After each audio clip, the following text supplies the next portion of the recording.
जो सबसे important aspect है जो आज हम इस वीडियो में डिस्कस करने वाले हैं वो है action plan, step plan for dal mill owner and जो राइस मिल ओनर, पोहा मिल ओनर है उनके लिए। अगर फ्रेंड्स, अगर आपका जीएसटी लायबिलिटी ट्रिगर हो रहा है 18 जुलाई से, हम अज्यूम कर रहे हैं कि आपके लिए जीएसटी एप्लीकेबल होने वाला है, बिकॉज अभी डिबेट चल रहा है कि कौन से प्रोडक्ट पे लगेगा, कौन से प्रोडक्ट पे नहीं लगेगा। अगर आपके प्रोडक्ट पे जीएसटी नहीं लगा तो आप चैन की नींद, शांति की नींद सो सकते हो। लेकिन अगर आपके प्रोडक्ट के ऊपर जीएसटी लगा तो आपने क्या करना चाहिए, इसके बारे में ये डिटेल डिस्कशन अभी हम करने वाले हैं। पहला तो आपको ये इंश्योर करना पड़ेगा 18 जुलाई से अगर जीएसटी एप्लीकेबल है, जिस दिन आप उस मॉर्निंग को जब आप आपकी फैक्ट्री खोलने वाले हैं, आपका शॉप खोलने वाले हैं, आपकी दाल मिल खोलने वाले हैं, उस दिन से 18 जुलाई से जो भी आपके प्रोडक्ट आप सप्लाई करने वाले हैं, हो सकता है आपका सौदा पहले ही डिसाइड हो चुका हो, लेकिन 18 जुलाई से जो भी आप गुड्स सप्लाई करने वाले हैं वहां पर आपको जीएसटी एट द रेट 5% आपको पे करना पड़ेगा। I am assuming your products are covered under GST ambit 18 जुलाई से। तो अगर जीएसटी लगता है तो जीएसटी 5% पे करना पड़ेगा। लेकिन क्वेश्चन आएगा, अगर आपका दाल मिल जीएसटी में रजिस्टर्ड ही नहीं है तो आप जीएसटी कैसे पे करोगे? तो उसके लिए पहला स्टेप आपको लेना पड़ेगा कि आपको जीएसटी रजिस्ट्रेशन के लिए पहले अप्लाई करना पड़ेगा। प्लीज नोट करिएगा, जीएसटी रजिस्ट्रेशन टिपिकली 7 से 8 दिन मिनिमम, लॉ के अंदर लिखा है कि 7 से 8 दिन लगेगा ही लगेगा।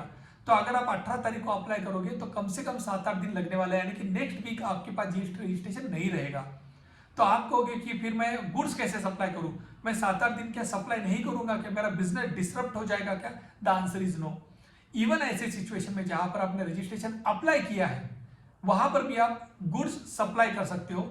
लेकिन यहां पर हम कहेंगे कि आपको जो इनवॉइस आप सप्लाई करने वाले हो वहां पर स्पेसिफिकली आपको लिखना पड़ेगा कि हमने जीएसटी का रजिस्ट्रेशन अप्लाई किया है, ये उसका एप्लीकेशन नंबर है।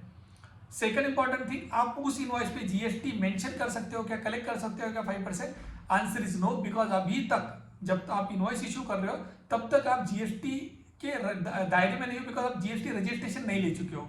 तो जब जीएसटी नंबर आएगा उसके बाद ही जीएसटी नंबर के साथ आप इनवॉइस इशू कर पाओगे। तो तब तक आपने क्या करना है, जैसे हमने कहा कि आपका जीएसटी का जो एप्लीकेशन नंबर है वो मेंशन करिएगा। सेकंड इंपॉर्टेंट थिंग, जब आप जीएसटी रजिस्ट्रेशन के लिए अप्लाई कर रहे हो वहां पर एक कॉलम आता है, वहां पर एक बॉक्स आता है, वहां पर लिखना पड़ता है कि जीएसटी रजिस्ट्रेशन का इफेक्टिव डेट क्या है। तो भले आप 18 या 17 तारीख को अप्लाई कर रहे हो तो वहां पर इफेक्टिव डेट स्पेसिफिकली 18 जुलाई मेंशन करिएगा। हो सकता है कि 25 जुलाई को आपको रजिस्ट्रेशन मिलेगा, लेकिन it would be effective from 18 जुलाई। तो ये सेकंड इंपॉर्टेंट एस्पेक्ट है। जब आप अप्लाई कर रहे हो, जो भी आपका consultant, chartered accountant, lawyer, accountant जो अप्लाई कर रहा है उसको बताइएगा ध्यान से कि 18 July should be the effective date, और वो कॉलम में स्पेसिफिकली लिखे।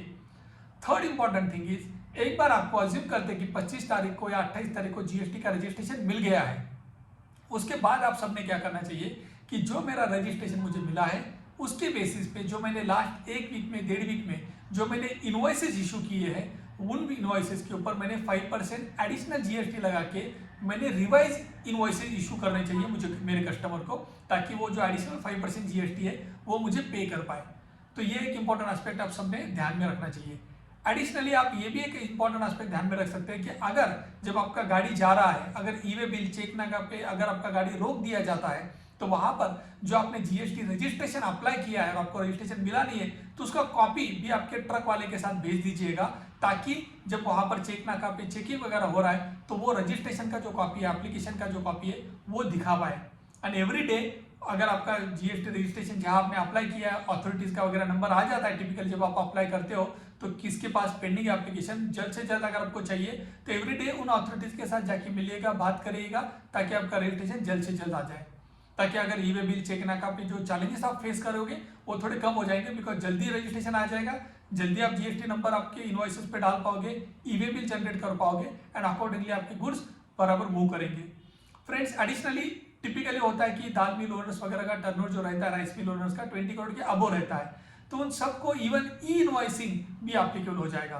तो आप जो भी इनवॉइसेस रेज करने वाले हैं वो सब ई इनवॉइसिंग के दायरे में आने वाले हैं, यानी कि before you communicate your invoice to your customer आपको आपका इनवॉइस गवर्नमेंट पोर्टल पे चढ़ाना पड़ेगा और उसके साथ आपको क्यूआर कोड मिलेगा जो आपके इनवॉइस पे आपको मेंशन करना पड़ेगा जैसे ही जीएसटी रजिस्ट्रेशन आ गया। तो ये कुछ इंपॉर्टेंट एस्पेक्ट है जो आप सबने ध्यान में रखना चाहिए अगर आपके प्रोडक्ट जीएसटी के दायरे में आने वाले हैं। कौन कौन से? 1, जब आप अप्लाई कर रहे हो तो उस टाइम पे याद रखिएगा effective date should be 18 July. Second, जैसे ही आपको रजिस्ट्रेशन मिल जाएगा, रिवाइज इनवॉइस आप इशू करिएगा along with GST. Third, registration मिलने के बाद आपको e way bill as well as e invoicing, अगर आपका 20 करोड़ के ऊपर टर्नओवर है तो ई इनवॉइसिंग एप्लीकेबल हो जाएगा, तो आपको ई इनवॉइसेस इशू करने पड़ेंगे। ऑब्वियसली उसके बाद जैसा मंथ खत्म हो जाएगा, यानी जुलाई खत्म हो गया तो 11 अगस्त को आपको GSTR-1 फाइल करना पड़ेगा अप्रोप्रिएटली, एंड 20 अगस्त को आपको जुलाई का जीएसटी रिटर्न फाइल करना पड़ेगा। एंड ऑब्वियसली एवरी मंथ ये सेम सिलसिला या जो प्रोसेस है वो कंटिन्यू होगा। तो ये कुछ इंपॉर्टेंट एस्पेक्ट है, जो कुछ इंपॉर्टेंट स्टेप्स है, ये आपके लिए एक्शन प्लान है। ये सब इंपॉर्टेंट जो चीजें आप सब ध्यान में रखनी चाहिए। अगर आपको कुछ स्पेसिफिक क्वेश्चन है एक्शन प्लान के ऊपर तो feel free to comment that in the comment box, we will try to reach out to you with appropriate answer. Thank you.